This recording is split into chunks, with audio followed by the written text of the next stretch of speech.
네, 반갑습니다. 오늘은 소설가 구보씨의 일, 이라는 소설을 같이 보도록 하겠습니다.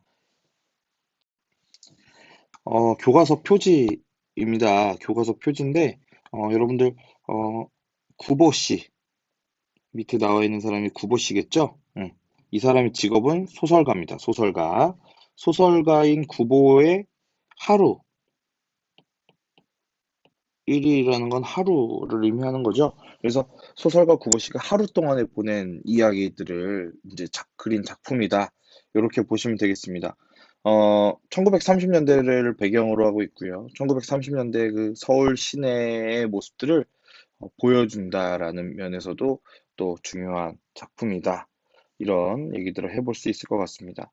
음, 우리가 보통 제목에 인물 이름이 들어가는 경우는 그 인물의 어떤 성격이나 그 사람을 중심으로 일어난 사건 또는 그 사람의 어떤 가치관 이런 것들을 중심적으로 봐야 소설의 내용을 이해할 수 있는데 이 작품은 조금 다릅니다.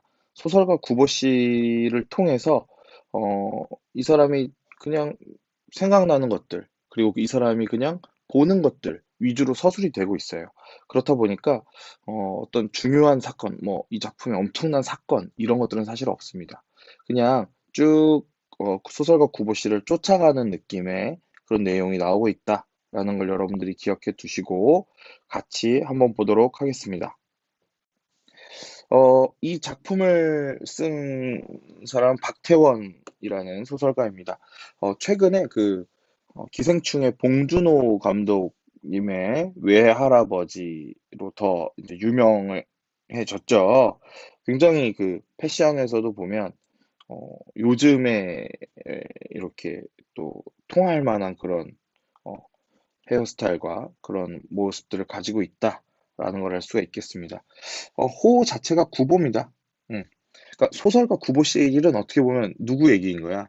자기 얘기일 수도 있다는 얘기입니다. 그래서 뭐 자전적인 소설이다 이런 얘기들도 하고 있습니다. 구인의 회원으로 활동했다 뭐 이런 얘기들 그래서 모더니즘 작가 우리나라의 어떤 모더니즘 소설을 이제 가지고 들어와서 많이 활성화시킨 그런 작가다 이렇게 보시면 되겠습니다. 자, 이 작품의 전반적인 이제 내용들을 보면 요런 거죠. 박태원의 자전적 소설이다 이런 내용들이 나와 있고요. 그 다음에 와 이거 새로운 형식이다라는 평가도 받았다는 거죠. 그렇지? 그래서 소설가 구보 씨가 집을 나서서 다시 집으로 돌아오기까지 하루 동안에 겪은 이런 것들이 내용의 중심이다라고 얘기합니다.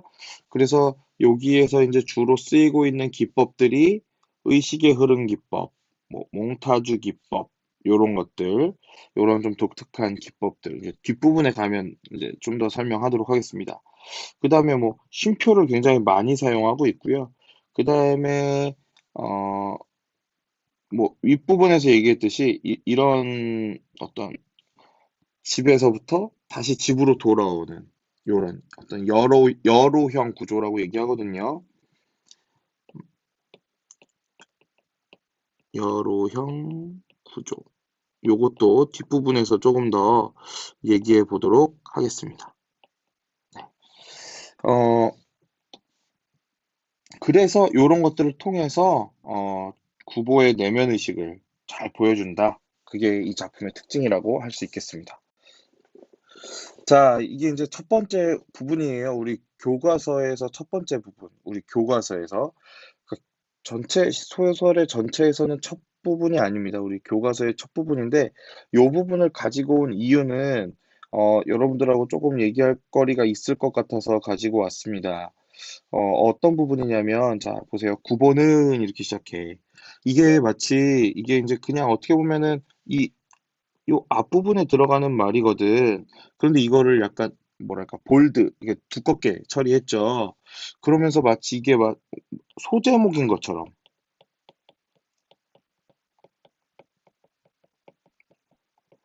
그럼 표시를 했습니다. 그러니까 처리했어. 소제목인 것처럼 보여줬단 말이야. 그러니까 이걸로 인해서 얻어지는 효과는 뭐겠습니까? 독자가 주의 집중하게 된다는 얘기야. 그리고 이런 시도 자체가 이전에는 없었다고 합니다. 없었으니까 굉장히 참신했겠지. 그 당시에는. 요즘은 이제 뭐 워낙 이제 뭐 다양한 시도들이 많다 보니까 그렇게 된다 그러면서 그런 것들이 좀 나와 있고 갑자기 걸음을 걷기로 한다라고 했습니다. 그래서 여기서 보면 또 이 작품의 특징 중에 하나가 현재형으로 서술이 되고 있습니다. 현재형으로 서술.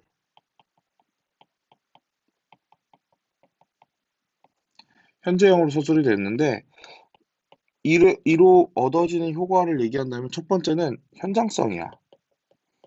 마치 내가 같이 걷고 있는 것 같은 느낌. 현장성. 그 다음에 음, 독자가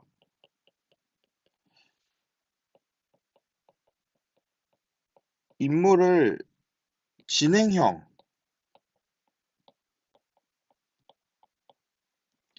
따라가 다니는 것 같은 효과를 주는 거죠.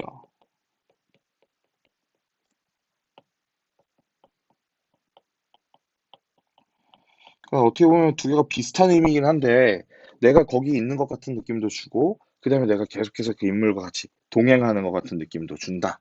뭐 이런 내용이라고 보시면 되겠습니다. 뭐 그렇게 쭉 보시면 되고요. 그다음에 이제 보면 여기 보면 뭐 종로 내거리를 바라보고 걷는다. 9번은 종로 내거리에 아무런 사무도 갖지 않는다 이렇게 나와 있습니다. 아무런 일도 없이 가는 거야. 왜? 그가 이렇게 그곳에 가는 이유는 뭐냐면 아무렇게나 내놓았던 바른발이 왼편으로 쏠렸기 때문이야. 그러니까 지금 어 이게 어떤 내가 무슨 일이 있어서 가는 게 아니야. 전혀 논리적이거나 어떤 인과관계가 있는 게 아니야. 단지 뭐 그냥 내가 발길이 오른쪽으로 갔으니까 왼쪽으로 갔으니까 이렇게 가는 겁니다. 그러니까 우연적이라는 얘기죠. 우연적으로 진행이 된다. 요런 부분들이 이제 첫 부분에 나오고 있는데 이 첫 부분에 나온 부분만 가지고 온 이유는 이 작품의 어떤 전반적인 느낌을 보여주기 때문입니다. 자, 그러면 넘어가서 보도록 하겠습니다. 자, 이 작품의 어떤 전체적인 서술 방식입니다. 그러니까 여로형 구조라 그랬잖아요. 여로형 구조. 아까 여로형 구조. 그래서 구보는 집에서부터 출발을 합니다. 네. 집에서 이렇게 출발을 하죠. 이 구보가 집에서부터 띡띡띡 걸어서 이렇게 축축축축축축 걸어서 전차도 타고 그랬다가 이제 다방에 갔다가 뭐 경성역 대합실에 갔다가 다시 다방에 갔다가 다시 이렇게 해서 돌아와서 집으로 돌아오게 되는 구조입니다. 이런 구조를 우리는 여로형 구조라고 이야기를 합니다. 네, 이렇게 이렇게 툭툭툭 다니는 거 이렇게 보시면 되겠습니다. 자, 그 다음에 음, 이제 보시면 자 이게 이제 우리 교과서에 나와 있는 내용입니다. 우리 교과서를 다 읽어볼 수는 없기 때문에 제가 다 읽어드릴 수 없기 때문에 여러분들이 요걸 통해서 좀 정리하시면 좋을 것 같습니다. 어, 종로 내거리 우리 교과서에는 일단 종로 내거리로 가게 됩니다. 종로 내거리로 가게 됩니다. 대낮에도 제대로 볼 수 없는 자신의 시력을 저주하고 안과에 갔던 일을 떠올리면서 우울해하고 있습니다. 오른쪽 4, 왼쪽 3, 뭐 이런 식으로 나오긴 나오는데 그게 어느 정도의 시력인지 모르겠지만 굉장히 안 좋은 상태. 왜? 뭐 그 교과서의 일부분을 보면 그의 코 위에 걸려있는 24도의 안경은 그의 근시를 도와주었으나 뭐 그의 망막에 나타나 있는 무수한 맹점을 제거하는 재주는 없었다라고 했는데 이게 이제 굉장히 안 좋은 상황이라고 보시면 되겠습니다. 그런 것들을 떠올리면서 굉장히 우울해하고 있는 모습들이 나타나고 있다. 그게 이제 종로 사거리에서 종로 내거리로 향하는 길에서 그런 것들을 느끼고 있다. 네. 그다음 보겠습니다. 그다음 어디로 갑니까? 화신상해로 갑니다. 화신상해는 뭐 여러분들 그냥 좀 알아두시면 뭐냐면 우리나라에서 한국인이 개설한 최초의 백화점이야. 1931년 한국인이 개설한 최초의 백화점. 이거 백화점입니다. 백화점. 이름은 화신상회인데 백화점이라고 봐야 됩니다. 백화점입니다. 백화점을 갔습니다. 백화점 가서 행복을 자랑하고 싶은 젊은 내외의 모습을 이제 보게 되는데 그 젊은 내외를 업신여겨 볼까 하다가 축복하기로 마음을 먹습니다. 뭐 그런 내용들이 쭉 나오고 있어.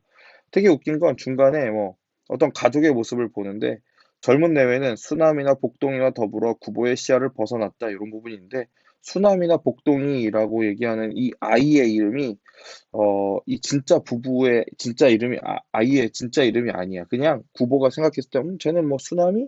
복동이? 요 정도로 생각한 거. 그러니까 자기 마음대로 생각한 거죠. 네. 그런 것들이 이제 이 작품의 좀 특징이다라고 보시면 되겠습니다. 그리고 어디로 가냐? 이제 안전지대로 갑니다. 안전지대. 안전지대로 갔는데, 자, 행복을 알지 못하지만 갈 곳이 분명한 것처럼 보이는 사람들이 전차에 모두 오르자 외로움과 애달픔을 느꼈다. 이렇게 되어 있습니다. 그러니까 이제 혼자서의 어떤 외로움. 음. 다른 사람들은 어딘가 갈 데가 있는 것 같은데, 갈 데가 있어서 전차를 다 타는데, 나만 혼자 남아 있으려니까 외로운 거야. 그래서 전차에 올라탑니다. 전차를 타고 이제 가죠. 전차를 타고 종묘를 향해서 갑니다.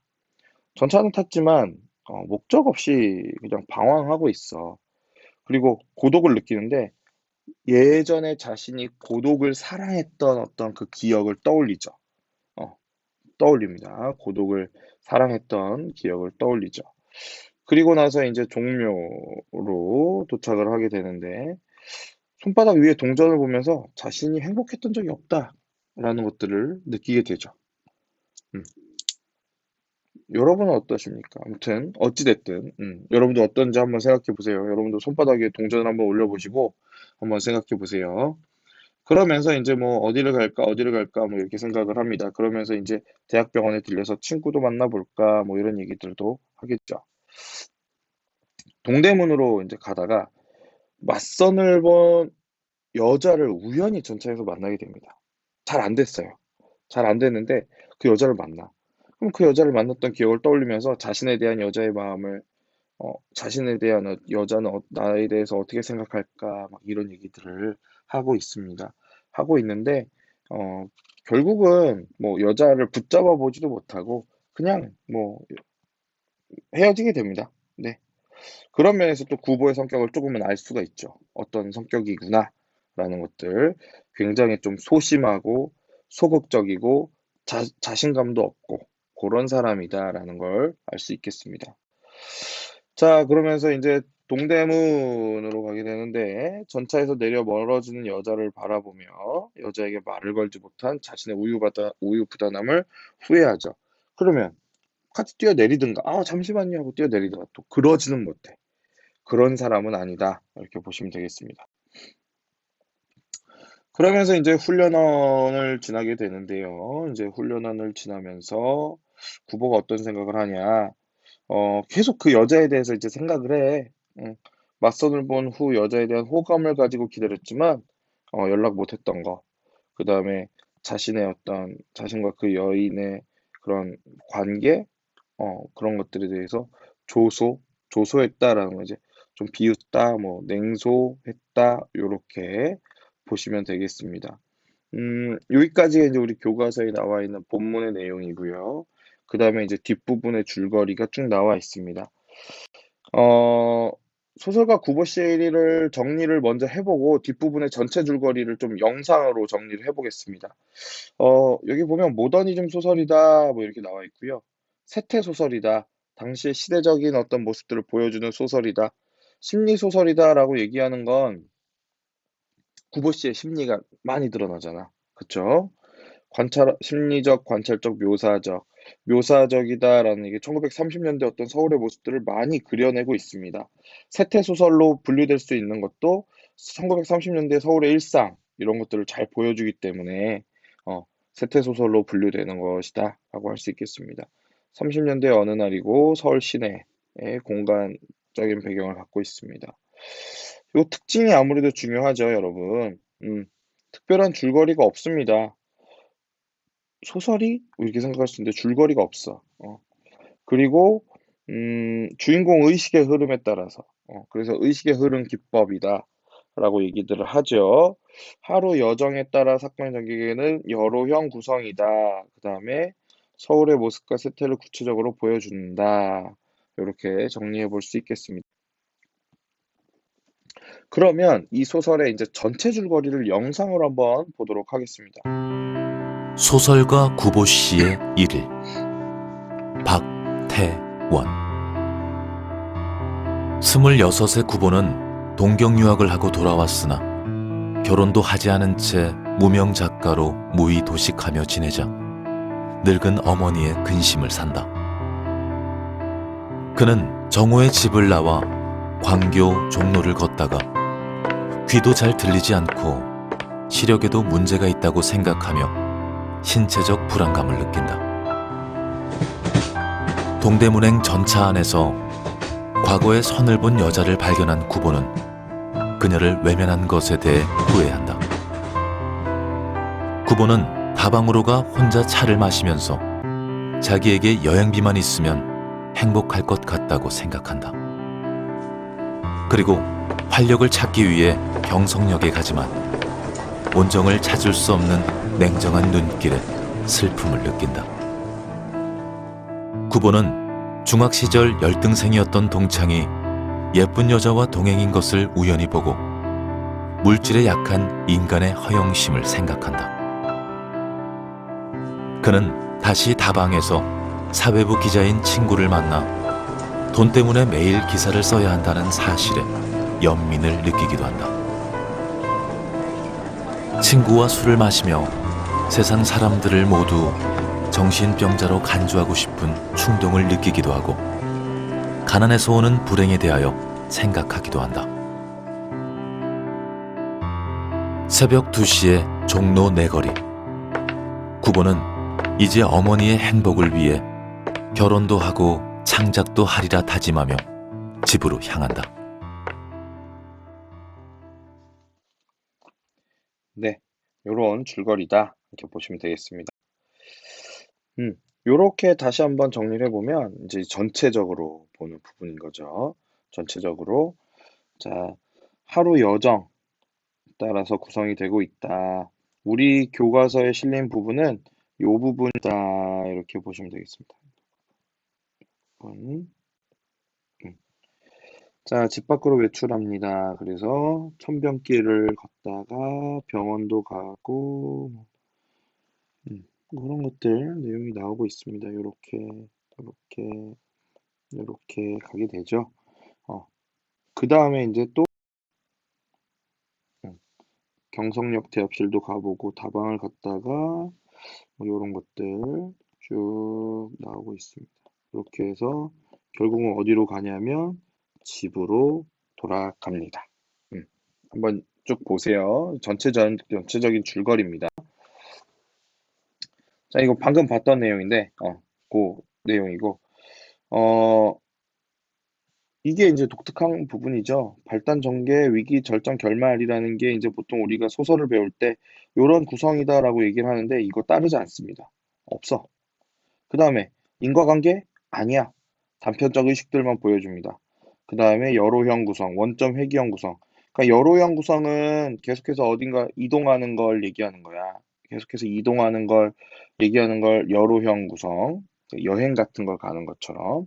원점 회귀형 구성이라는 거는 결국 집에서 출발해서 집으로 다시 돌아왔잖아. 그쵸? 집에서 출발해서 다시 결국은 집으로 돌아왔으니까 원래대로 돌아왔죠. 원점 회귀형 구성이라고 얘기한다. 그러니까 이 작품을, 서술하는 가장 서술상의 특징을 본다면 공간의 이동이라고도 볼 수 있겠지. 그치? 공간의 이동. 응. 자, 그 다음에 이제 이 서술상의 특징에서 중요하게 봐야 되는 게 요 의식의 흐름 기법입니다. 그러니까 여기 보면,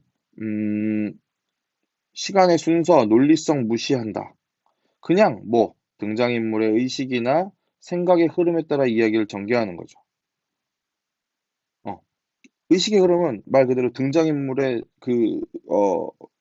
이 의식이 중요한 거야. 알겠죠?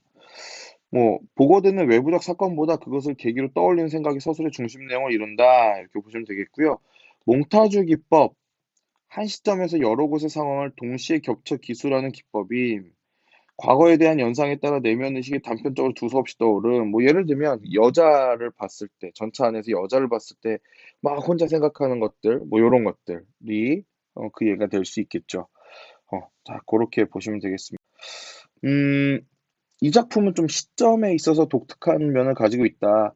구보는이라고 얘기하고 있어. 나는 아니야. 그러니까 이 작품은 3인칭이야. 그쵸? 3인칭인데 누구의 눈을 통해서 보고 있는 거야? 구보의 눈을 통해서 보고 있다. 이런 특징이 있습니다. 그래서 표면적으로는 서술자와 초점 주체가 분리되어 있는 3인칭 시점을 취하고 있죠. 서술자하고 초점 주체가 분리되어 있는 3인칭 시점. 그런데 어떻게? 서술자는 누구? 인물의 시점. 누구? 구보 씨. 이 인물의 시선으로 서술하고 있죠. 그래서 이로 인해서 얻어진 효과는 마치 1인칭 시점인 것처럼 그렇게 느껴진다. 그리고 서술자하고 인물, 서술자 따로 있고 인물은 구보씨인데 결국은 이 두 사람을 동일시하는 효과를 준다라는 거죠. 이런 부분이 좀 독특한 부분이다. 이렇게 보시면 되겠습니다. 그럼 이제 마지막으로 몇 가지만 더 정리해 보고 마무리하도록 하겠습니다. 오늘 좀 영상이 너무 길어지는 것 같긴 한데, 자, 이 작품이 보여주고자 하는 건 결국 뭘까? 이 구보 씨가 결국은 뭐 하는 거야? 하루 동안에 경성 거리를 돌아다니는 거야. 경성 거리. 서울 거리를 돌아다니면서 보고 느낀 것 중심으로 서술하는 거죠. 그럼 이게 무슨 의미가 있을까? 이거 왜 썼을까? 이거는 아마도 배경이 언제였어? 일제강점기야. 그쵸? 일제강점기에 어떤 근대화된 도시, 경성이죠. 근대화된 도시에서 어떻게 살아가는 구보가 어때 보이니? 막 활력이 있고 의욕이 있어 보여? 없어. 무기력하는 삶을 사는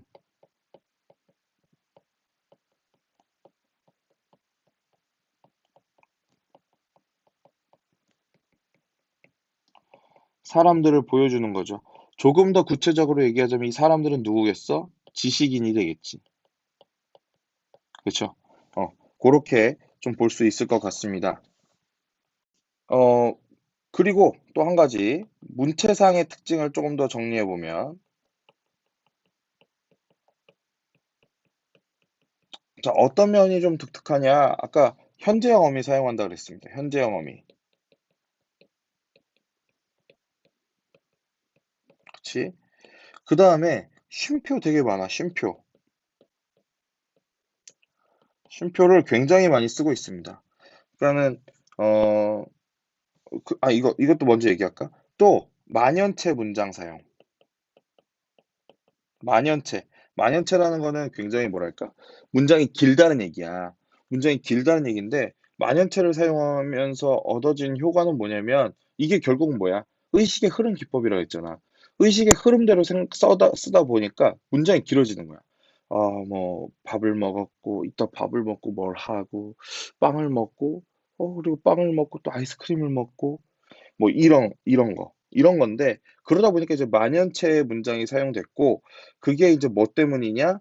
어떤 뭔가 딱 정돈된 어떤 논리적인 그런 생각이 아니라 그냥 의식이 떠오르는 대로 쓰다 보니까 그렇게 된 거다라고 할 수 있겠고 하지만 너무 이제 뭐랄까 여러분들 생각도 계속해서 주르르륵 하는 건 아니잖아. 중간중간에 쉬었다가도 하고 그런 부분들이 있죠. 그는 쉼표를 많이 씀으로써 좀 그런 어떨까 지나치게 긴 것들을 좀 이렇게 끊어주면서 좀 쉬어가는 타이밍을 만들어준다.